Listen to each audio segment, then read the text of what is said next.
பாருங்கள் pumpkin shape வந்துச்சு. நம்ம எக்ஸ்ட்ரா ஒரு ஒயர் ஜாயின் பண்ணி ரன்னிங் ஒயர் பயன்படுத்தி போட்டு வரீங்களா, ரன்னிங் ஒயர் போட்டு ஒவ்வொரு இதுவும் முடியும் போது லேடர் நட் போட்டு முடிச்சுட்டே வந்து பாருங்கள். லேடர் நட் போட்டுருக்கேன் பாருங்கள். எங்கம்மா லேடர் நட் போட்டு இதோ காட்டுறேன் பாருங்கள். லேடர் நட் போட்டுட்டு 6 ரோ போட்டிருக்கேன். இன்னும் சின்ன பேஸ்கெட் தான் இருக்கிறது 6 ரோ முடிச்சுக்கிறேன்.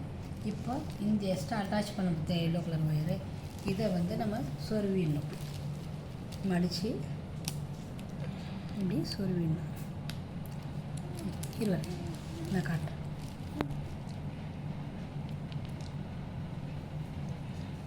பேக் போட்டு முடித்தா நம்ம சொருவோம் பார்த்தீங்களா, அந்த மாதிரி. இது என்ன கூட பம்கின் பூசணிக்காய் கூட இந்த மாதிரி சொருவிடணும் ஃப்ரெண்ட்ஸ். எல்லாத்தையும் 12 வயரும் சொருவிட்டு நான் உங்களுக்கு காட்டுறேன். ஒரு கேள்வி கேட்கலாமா? கேட்கலாமே. இது என்ன பூசணிக்காய் எடுத்துகிட்டு போகக்கூடியா? இல்லை பூசணிக்காய் மாறி இருக்குல்ல, அதனால் பூசணிக்காய் கூட சொல்லுவாங்க. பம்கின் ஷேப்பில் இருக்கிறதுனால, பூசணிக்காய் ஷேப்பில் இருக்கிறதுனால. பாருங்கள் ஃப்ரெண்ட்ஸ், இங்கே பாருங்க மக்களே, அதாவது பூசணிக்காய் எடுத்துன்னு போகிற கூட ரெடி ஆகி நிற்குது. பூசணிக்காய் ஷேப் கூடன்றது அப்படி சொல்கிறோம். இந்த எல்லோ கலர் ஒயரை எல்லா 12 எல்லோ கலர் ஒயரையும் இந்த 6 ரோல் போட்டு ஒன்று உள்ளே சொருவிட்டேன் ஃப்ரெண்ட்ஸ். உள்ளே சொருவிட்டு இங்கே பாருங்க மக்களே, உங்களுக்கு புரியணும்னு எவ்வளோ கஷ்டப்பட்டு வீடியோ எடுத்துக்கிறேனே. ஒரு லைக் ரன்னிங் ஒயரில் நம்ம அப்படியே போட்டுகிட்டே வர வேண்டாம். இப்போ இந்த எல்லோ கலர் ஒயரு நமக்கு வராது. அப்போ ஷேப் வந்து இப்போது விரிஞ்சு வந்தது இப்போ திருப்பியும் குறுகலாக போகும், நேராகவும் மாறும். அப்போ நமக்கு அந்த ஷேப்பு கிடைக்கும். பம்கின் ஷேப், பூசணிக்காய் ஷேப் பாருங்கள். இங்கே பாருங்கள், இங்கே இதில் வந்து ஸ்கிப் ஆகி திருப்பி கிரீன் கிடைக்கும். இந்த எல்லோ நம்ம இங்கே போட மாட்டோம். கொஞ்சம் டைட்டாக போடணும் இங்கே, ஏன்னா அந்த கேப் வருதுங்களா, அதுக்காக வேண்டி இந்த கேப் தெரியாத அளவுக்கு நல்லா டைட்டாக போட்டுக்கணும் ஃப்ரெண்ட்ஸ். இப்போ அந்த ஷேப் நமக்கு செட் ஆகும்.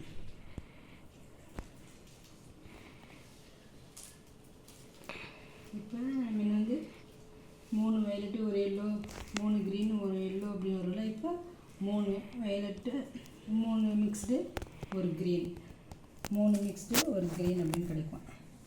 இப்போ கொஞ்சம் நேரம் ஆகும். இதுதான் இந்த ரோவில் பாருங்கள். ஹைட்டு குறைச்சி தான் அகலத்தை குறைச்சி ஒரு ரோ போட்டாச்சு. இப்போ அது பம்கின் ஷேப் இருக்குங்களா, இங்கே ஹைட் கம்மியாக, இங்கே வந்து பிரெத்து கம்மியாக இருந்துச்சு, இங்கே அதிகமாகிடுச்சு. திருப்பி இப்போ இங்கே குறையுது பாருங்கள். ஒரு ரோ முடிச்சிருக்கேன். அதுபோல் இன்னும் ஒரு 3 ரோ 4 ரோ போட்டுருவேன் டோட்டலாக. பாருங்கள் ஃப்ரெண்ட்ஸ், 2வது ரோவும் போட்டு முடிச்சுட்டு இப்போ 3வது ரோவுக்கு ரன்னிங் ஒயரை கொண்டுருக்கேன். ஃபுல்லாக வந்து லேடர் நாட் தான் போட்டிருக்கேன். இந்த கூடை ஃபுல்லாகவே லேடர் நாட் போட்டு தான் கொண்டு வந்திருக்கேன். இப்போ இந்த சுருக்கின பிறகு முதல் லைனு, இது 2வது லைன், இது 3வது லைன். பாருங்கள், இப்போ ஷேப்பே நமக்கு வந்திருக்கு பாருங்கள். Pumpkin shape. இன்னும் ஒரு 2 லைன் இல்லாட்டி 3 லைன் சுருவத்துக்கு ஏற்ற மாதிரி ஒயர் கரெக்டாக இருக்குது அளவு. இன்னும் 2 லைன் தாராளமாக போடலாம். 3வது லைன் போட முடியுதான்னு பார்க்குறேன். மடித்து சொருவணும் இல்லைங்களா, அதுக்காக வேண்டி. நேராக வாக்கிறதுக்கு 4 லைன் போட்டுட்டேன். நேராக வாக்கும்போது 4 லைன் போட்டு இதோட கம்ப்ளீட் பண்ணிக்கிறேன் ஃப்ரெண்ட்ஸ். ரன்னிங் ஒயரை கட் பண்ணி எடுத்துட்டேன். அவ்வளோதான். இப்போது இதை வந்து ஒரு பூ அளவுக்கு மடித்து நம்ம சொருவோம் பார்த்திங்களா, அப்புறம் சொருவிக்க போகிறேன். சொருவிட்டு உங்களுக்கு காட்டுறேன் பாருங்கள். பேஸு பம்கின் ஷேப்பு திருப்பி நேராக ஆயிடுச்சு. சொருவிட்டால் உங்களுக்கு இன்னும் நல்லா பம்கின் ஷேப்பு நல்லாவே தெரியும். சொருவிட்டு உங்களுக்கு காட்டுறேன் ஃப்ரெண்ட்ஸ். எப்பவும் போல் நம்ம நார்மல் பேக் போடும்போது சொருவோம் இல்லை, அப்படி ஒரு பூ மடித்து அது மாதிரி மடித்து சொருவிட்டு உங்களுக்கு காட்டுறேன். பாருங்கள் ஃப்ரெண்ட்ஸ், பம்கின் பூசணிக்காய் கூட ரெடி ஆயிடுச்சு ஃப்ரெண்ட்ஸ். பூசணிக்காய் எத்தனை போகலாம் போட்டு முடிச்சாச்சு. பாருங்கள், எல்லாத்தையும் ஓரளவுக்கு உள்ளே சொருவிட்டு காட்டன் பாருங்கள். ஒரு 3 லைன் சொருவிருக்கேன், 2 லைன் சொருவிருக்கு, ஒரு லைன் மடித்து 2 லைன் சொருவிருக்கு. மொத்தம் இவ்வளோ தான் என்னால் சொருவ முடிஞ்சுது.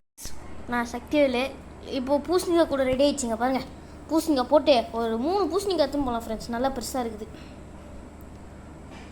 பாருங்கள் ஃப்ரெண்ட்ஸ், பம்ப்கின் ஷேப்பில் பூஜை கொடை மாதிரி பயன்படுத்தலாம். இதை பம்ப்கின் ஷேப்பில் போட்டிருக்கோம்.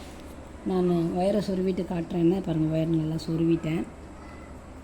இந்த அளவுக்கு சொருவியத்தை பம்ப்கின் ஷேப் வந்தாச்சு. பார்க்குறதுக்கு நல்லாயிருக்கு. இனி ஹேண்டில் போட வேண்டியதான் ஃப்ரெண்ட்ஸ்.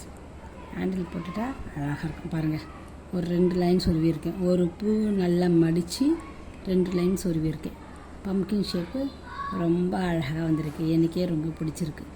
I like it. இந்த வீடியோ பிடிச்சிருந்தால் லைக் பண்ணுங்கள், கமெண்ட் பண்ணுங்கள், சப்ஸ்கிரைப் பண்ணுங்கள், ஃப்ரெண்ட்ஸுக்கு ஷேர் பண்ணுங்கள். Keep support me friends. Thank you friends. வாழ்க வளர்க. இன்று திருமண நாள், பிறந்த நாள் காணும் அனைத்து நண்பர்களுக்கும் எனது வாழ்த்துக்கள்.